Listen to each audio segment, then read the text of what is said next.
अगर आपने F&O market में शेयरों के लिए एक ट्रेडिंग की लिस्ट बना रखी है तो आपकी लिस्ट को अब आपको अपडेट करना पड़ेगा, क्योंकि शेयर मार्केट में एफएनओ सेगमेंट में कई नए शेयर आने वाले हैं और जो एग्जिस्टिंग शेयर हैं उनमें से कई शेयर बाहर जाने वाले हैं। दरअसल ऐसा इसलिए होने वाला है कि सेबी ने एफएनओ के लिए एक रिव्यू किया है और उस रिव्यू के हिसाब से उन्होंने कुछ चेंजेस किए हैं अपने पैरामीटर्स में, जिसके हिसाब से शेयरों को एफएनओ में एंट्री मिलेगी या उन्हें एफएनओ से एग्जिट करना पड़ेगा। ये क्या रिव्यू है और क्यों हुआ है ये आपको बताएं, लेकिन इसके पहले ये बताना जरूरी है कि आखिरी रिव्यू 2018 में हुआ था और उस वक्त से लेकर शेयर मार्केट करीब 3-3.5 गुना हो चुका है, जिसके बाद सेबी को ये रिव्यू करना पड़ा, क्योंकि उसके हिसाब से उन्हें सारे पोजीशंस को, सारे लिमिट्स को एडजस्ट करना था, जिसकी वजह से ये रिव्यू किया गया। जो पहला बदलाव सेबी ने किया है, 3 बड़े बदलावों की हम बात करेंगे। जो पहला बदलाव सेबी ने किया है वो MQSOS का है, यानी इसका मतलब median quarter sigma order size. अगर इसको आसान भाषा में आप समझना चाहते हैं तो इसका मतलब ये होता है कि वो अमाउंट, वो मीडियन अमाउंट जो किसी शेयर को मूव कराने की क्षमता रखता है, उस अमाउंट को MQSOS के हिसाब से आप समझ सकते हैं। तो सेबी ने जो नए बदलाव किए हैं उसके हिसाब से जो स्टॉक है, कोई भी स्टॉक एफएनओ में तभी जाएगा जब उसका MQSOS यानी median quarter sigma order size, यानी वो अमाउंट जिससे वो शेयर हिल सकता है, शेयर में मूवमेंट आ सकती है, वो अमाउंट 25 लाख से बढ़ाकर 75 लाख कर दिया है, यानी 3 गुना कर दिया। मार्केट जितना बढ़ा लगभग उसी सिंक में उन्होंने 3 गुना MQSOS को बढ़ाया है। दूसरा जो बड़ा बदलाव किया है वो MWPL में किया है, यानी मार्केट वाइड पोजीशन लिमिट में किया है। यहां पे अगर आप इसको आसान भाषा में समझना चाहते हैं तो इसका मतलब यह है कि मैक्सिमम ओपन पोजीशन किसी शेयर में कितनी हो सकती है। तो यहां पे जो लिमिट थी वो 500 करोड़ से बढ़ाकर 1500 करोड़ सेबी ने कर दी है अपने नए रिव्यू के हिसाब से।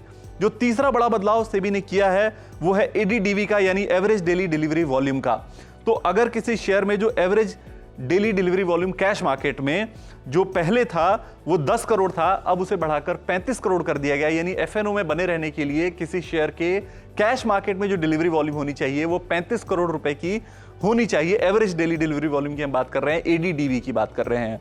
तो ये 3 बड़े बदलाव सेबी ने किए हैं अगर आप देखना चाहते हैं एंट्री के हिसाब से। तो एग्जिट के हिसाब से यह भी समझना जरूरी है।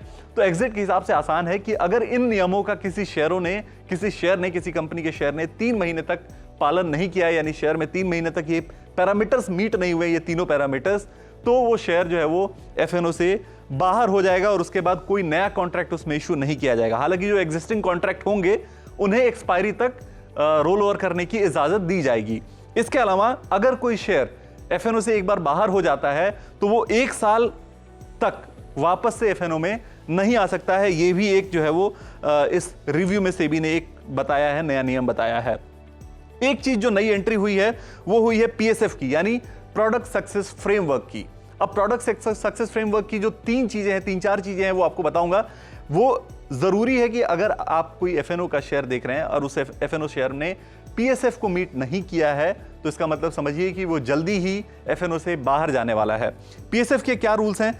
तो पहला रूल ये है कि 15%, मिनिमम 15% ट्रेडिंग मेंबर्स, या अगर आंकड़ों में देखें तो मिनिमम 200 ट्रेडिंग मेंबर्स उस शेयर में ट्रेड करते हों। यानी अगर किसी शेयर में 200 ट्रेडिंग मेंबर्स या 15%, इन दोनों में से जो लोअर अमाउंट होगा वो अगर ट्रेड करते हैं तो वो शेयर जो है वो एफएनओ में बना रहेगा, अदरवाइज उसे बाहर जाना पड़ेगा। दूसरा ये है कि जो टोटल ट्रेडिंग है, जो टोटल ट्रेडिंग होती है उसमें से अगर 75% ट्रेडिंग डेज पर, यानी अगर मान लीजिए 30 दिन ट्रेडिंग हुई है तो उसका 75% डेज पर इस शेयर के अंदर ट्रेड जरूर हुआ होना चाहिए, तभी ये शेयर एफएनओ में रह सकता है। इसके लिए जो पूरी फॉलोअप रखी जाएगी वो 6 महीने की रखी जाएगी। देखा जाएगा, ऑब्जर्व किया जाएगा कि इस दौरान ये सारी चीजें मीट हो रही हैं या नहीं हो रही हैं और उसके हिसाब से उस पर फैसला किया जाएगा। जो तीसरा है वो एवरेज डेली टर्नओवर का है कि फ्यूचर्स प्लस ऑप्शंस के प्रीमियम मिलाकर अगर उस शेयर में 75 करोड़ कम से कम टर्नओवर नहीं होता है तो उस शेयर को बाहर कर दिया जाएगा एफएनओ से, उस शेयर को एफएनओ में नहीं रहने दिया जाएगा। जो चौथी चीज है वो ये है कि जो average daily notional open interest है वो कम से कम 500 करोड़ होना चाहिए उस शेयर में, तो उसे PSF कैटेगरी के अंदर, यानी प्रोडक्ट सक्सेस फ्रेमवर्क के अंदर एफएनओ में रहने के लिए एलिजिबल माना जाएगा। अब इस हिसाब से देखें तो कौन कौन से शेयर बाहर होंगे और कौन कौन से शेयर अंदर आ सकते हैं। तो जो डेरिवेटिव सेगमेंट से बाहर होंगे उनमें गुजरात गैस, यूनाइटेड ब्रूवरीज और डॉक्टर लाल पैथलैब जैसे शेयर शामिल हैं। और जो एंट्री होने वाली है उसमें Zomato, Jio financial services, IRFC, RVNL, NHPC, Mazagon dock, Adani total gas और JSW इंफ्रा जैसे शेयर हैं। करीब 80 शेयर हैं जिनकी एंट्री इस नए पैरामीटर के हिसाब से FNO के अंदर हो सकती है। इस नई गाइडलाइन पर आप क्या सोचते हैं और आप इस बारे में और कौन सी जानकारी अपने लिए जानना चाहते हैं, हमें कमेंट बॉक्स में जरूर बताइए। और ऐसे ही इंटरेस्टिंग जानकारियों के लिए NDTV प्रॉफिट हिंदी को सब्सक्राइब जरूर कीजिए।